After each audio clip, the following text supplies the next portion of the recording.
बच्चों, कैसे हो आप लोग? आई होप आप लोग बढ़िया होंगे, बढ़िया से लेक्चर्स को अटेंड कर रहे हैं और किसी भी तरीके से आपको लेक्चर्स को अटेंड करने में थोड़ी सी भी प्रॉब्लम नहीं आ रही है। जैसे कि बच्चों आप लोग को इन्फॉर्म है, हमारे लेक्चर्स कंटिन्यू आपको यूट्यूब चैनल पर प्रोवाइड किए जा रहे हैं और सीक्वेंस से हम चैप्टर्स भी एनसीईआरटी बुक में से कवर कर रहे हैं। आज बच्चों हम अर्थक्वेक के कुछ कारण को समझेंगे, आखिरकार अर्थक्वेक भूकंप क्यों आता है, इन सब चीज़ों को समझेंगे। प्रीवियस लेक्चर में हमने ये समझा था अर्थक्वेक क्या होता है, कहाँ कहाँ आया है अर्थक्वेक, वो सब चीज़ें हमने जानकारी कलेक्ट की थी। तो बच्चों तो आप लोग पेज नंबर एनसीईआरटी बुक का 192 ओपन करिएगा, पेज नंबर 192। ठीक है बच्चों, पेज नंबर 192 टॉपिक है व्हाट कॉज इन अर्थक्वेक, भूकंप क्यों आते हैं, chapter number 15, class 8, subject science. In ancient time people did not know the true cause of earthquake, पहले के समय में लोग नहीं जानते थे भूकंप क्यों आता है।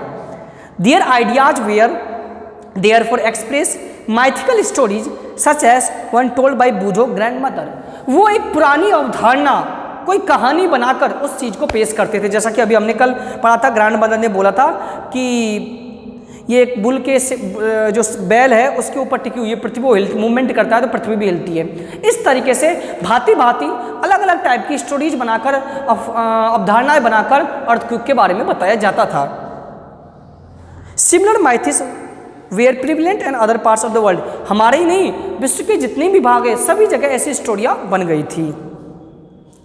तो what could cause disturbance inside the earth, तो क्या कारण है, क्या पृथ्वी के नीचे कोई डिस्टर्बेंस होता है, कोई हलचल होती है?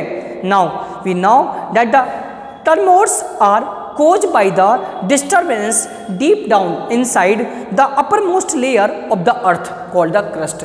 आइए पहले हम अर्थ के स्ट्रक्चर के बारे में जानते हैं। आपको अर्थ का स्ट्रक्चर दिख रहा होगा।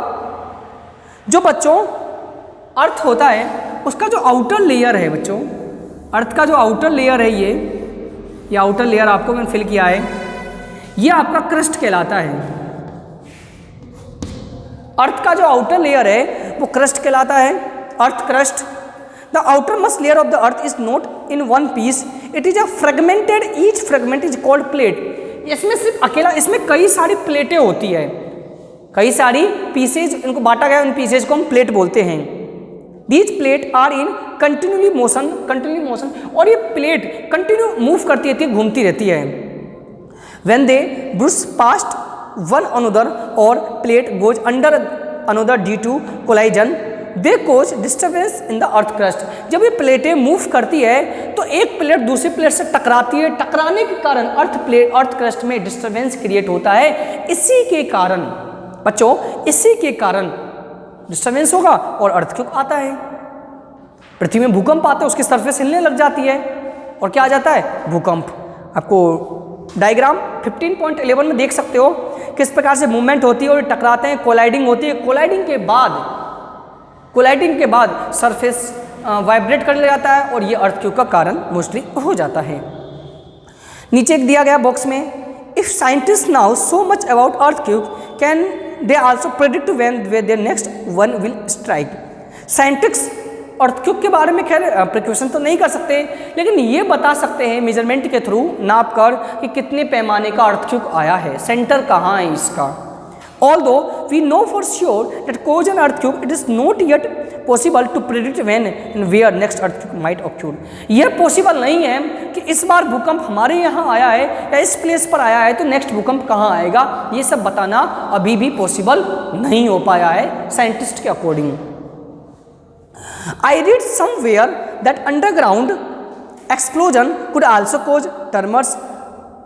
Tremors on the earth can also be caused when a volcano erupts or a meteor hits the earth or an underground nuclear explosion carried out. However, most earthquakes are caused by the movement of the earth plate। कई कारण भी दिए गए हैं भूकंप आने के, कुछ कारण जैसे कि ज्वालामुखी का, वोल्केनो का ब्रस्ट करना, ज्वालामुखी का फटना, ब्लास्ट वगैरह आपने कोई किया, न्यूक्लियर एक्सप्लोजन कोई ब्लास्ट वगैरह किया, उससे भी अर्थ में वाइब्रेट होता है, सरफेस में वाइब्रेट होता है और अर्थक्वेक आने, भूकंप आने का मुख्य कारण बन सकता है। Since earthquakes are caused by the movement of plates, इस बात को हम समझ गए कि भूकंप आने का मेन कारण मूवमेंट ऑफ प्लेट्स होता है। The boundaries of the plate are the weak zone where earthquake are more likely to weak to occur. The weak zone are also known seismic और fluid zone.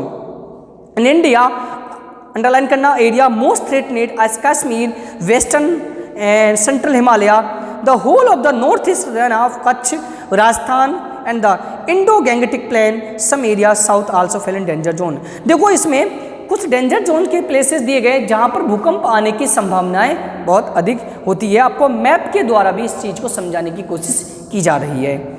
The power on earthquake is express in the term underline करना magnitude on a scale called Richter scale. जिस पैमाने पर भूकंप की efficiency को major किया जाता है उस पैमाने को रिएक्टर स्केल कहते हैं। Really destructive earthquake have magnitude higher than 7 on the Richter scale but Bhuj and Kashmir earthquake are magnitude greater than 7.5।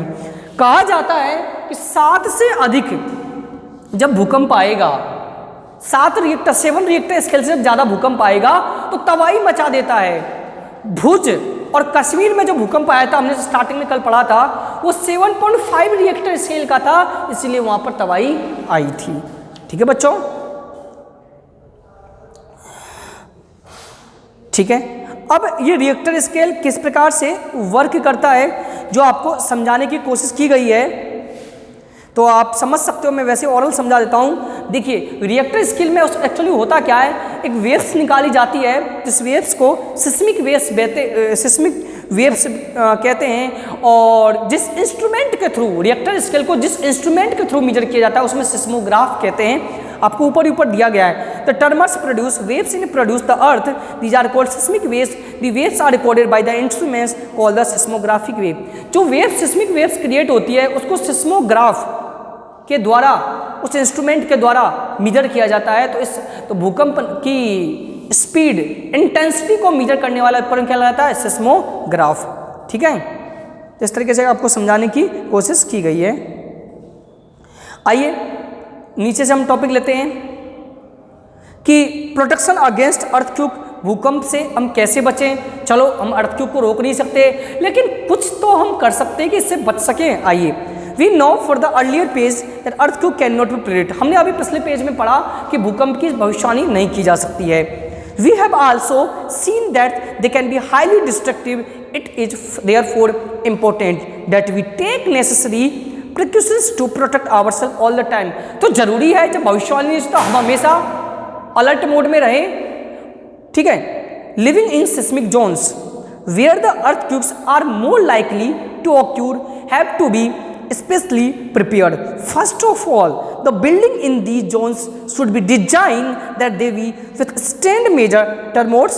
Modern building technology can make it possible. सबसे पहले तो अपनी बिल्डिंग को इसको कि सबसे पहले क्या होता है, मान लो भूकंप आया, हम डेंजर जोन में रहते हैं, तो पता होना चाहिए हम कौन से जोन में आते हैं, सेफ जोन में, लो रिस्क जोन में या हाई रिस्क जोन में। मान लो हमारा मकान हाई रिस्क जोन में है, मतलब कभी भी भूकंप आ सकता है। तो उस जगह पर जब हमने मकान बनाए तो मकान बनाते समय हम आर्किटेक्चर जो होते हैं, जो इंजीनियर्स होते हैं, उनकी हेल्प ले, उनके अकॉर्डिंग मकान का मैप बनाएं, ताकि कभी भूकंप आए तो उस वेव को हमारा मकान झेल पाए, नहीं तो हम मकान के अंदर ही दबकर हमारी डेथ हो सकती है।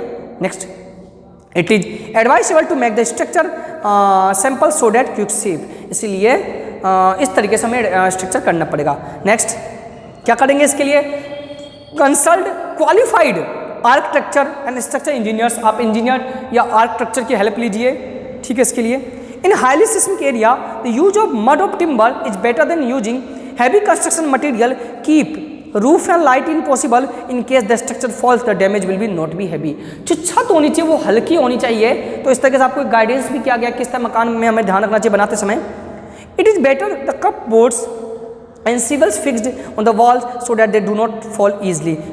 अपनी दीवारें भी कप बोर्ड की बनानी चाहिए। कुछ जहाँ पर हाई रिस्क जोन है वहाँ कभी भी भूकंप आ जाता है, हमें पता ही नहीं कब भूकंप आ जाए। तो इस तरीके से आप मकान का डिजाइन ही रखो ना, ताकि भूकंप आए भी तो ज़्यादा नुकसान न हो, जान माल की हानि ना हो। Since some building may catch fire due to earthquake, to necessarily all buildings, especially tall building, have fire fighting equipment in working order. भूकंप आने के दौरान क्या होता है, कभी कभी शॉर्ट सर्किट के कारण आग भी लग जाती है। एक तो पहले से हम आफत झेल रहे हैं, भूकंप आ गया, मान लो ऊपर से आग भी लग गई, तो इसलिए हमें अपने बिल्डिंग्स में अर्थक्वेक के टाइम जब मतलब आग लगे उससे बचने के लिए फायर एक्सटेंसर रखना चाहिए।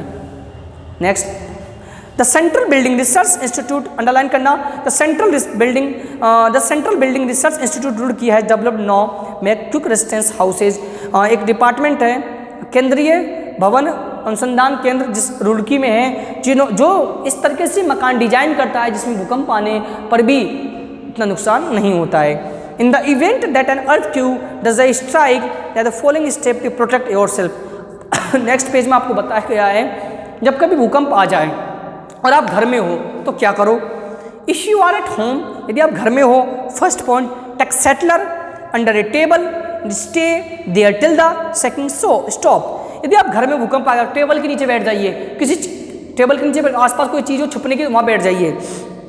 Stay away from tall heavy object that may fall on you, ताकि रुक जाइए, ताकि कोई भारी ऑब्जेक्ट आपके ऊपर गिर न जाए, भारी चीज़। If you are in the bed, not get up, protect your head with pillow. यदि आप बेड पे हो, भूकंप आ गया, तकिया लीजिए, तकिए को अपने सर पे रख लीजिए, ऐसे उठ के जाओगे जब तक आप भूकंप सब तबाही 2 मिनट में भूकंप सब तबाही मचा देता है।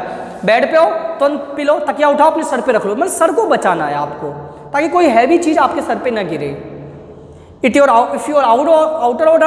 Outdoors, if you are outdoors, यदि आप घर के बाहर हो तो क्या करोगे। Find a clear spot away from building, tree or overhead power lines drop to the ground. आप बाहर ऐसा एक जगह देखो, खुला जगह, आसपास बिल्डिंग्स ना हो, कोई वायर कोई तार वगैरह न जा रहा हो जो आपके ऊपर गिर जाए, ऐसी जगह हमें सेफ प्लेस पे जाना चाहिए। Last point, if you are in a car और बस, आप कार और बस के अंदर हो, डू नॉट कम आउट, बाहर मत निकलो उससे। Ask the driver slowly clear spot, और ड्राइवर से बोलो कि वो ऐसी जगह पे ले जाए, खुले वाले स्पॉट जहाँ पे खुला हुआ जगह हो। Do not come out till in टर्मर्स stop, यानी उससे आप बाहर, रोकना नहीं है गाड़ी को, चलते रहिए और धीरे धीरे ऐसी जगह ढूंढिए जहाँ पर आसपास कुछ बिल्डिंग्स वगैरह वायर वगैरह ना हो और बाहर नहीं निकलना है। तो बच्चों, इस तरीके से आपका चैप्टर नंबर 15 कंप्लीट हुआ। लगभग 8-9 लेक्चर्स आपको प्रोवाइड किए जा चुके हैं। करना क्या है, मैं बार बार एक ही चीज़ को कह रहा हूँ, लेक्चर को सीक्वेंस से देखिएगा, एक साथ देखिएगा। हम छोटे छोटे लेक्चर्स आपको प्रोवाइड करा रहे हैं ताकि आपको पढ़ने में कोई दिक्कत ना हो। रही बात क्वेश्चन आंसर की, वो भी आपको मैं चैप्टर की प्लेलिस्ट में प्रोवाइड करा दूंगा PDF फॉर्मेट में, तो आप वहाँ से कर सकते हो, होमवर्क अपना नोट्स कंप्लीट कर सकते हो। बस आप स्टडी कंप्लीट करिए, NCERT गवर्नमेंट बुक में से जो भी हम चैप्टर कंप्लीट कर रहे हैं उनको एक एक करके पढ़िए, मल्ला आप पढ़िए। कोई डाउट या कोई प्रॉब्लम हो तो हमसे कॉन्टैक्ट करिए, ठीक है बच्चों। बस वीडियो को ज़्यादा से ज़्यादा कंप्लीट जरूर देखिए। So thank you students, thank you for watching this video and attend this session.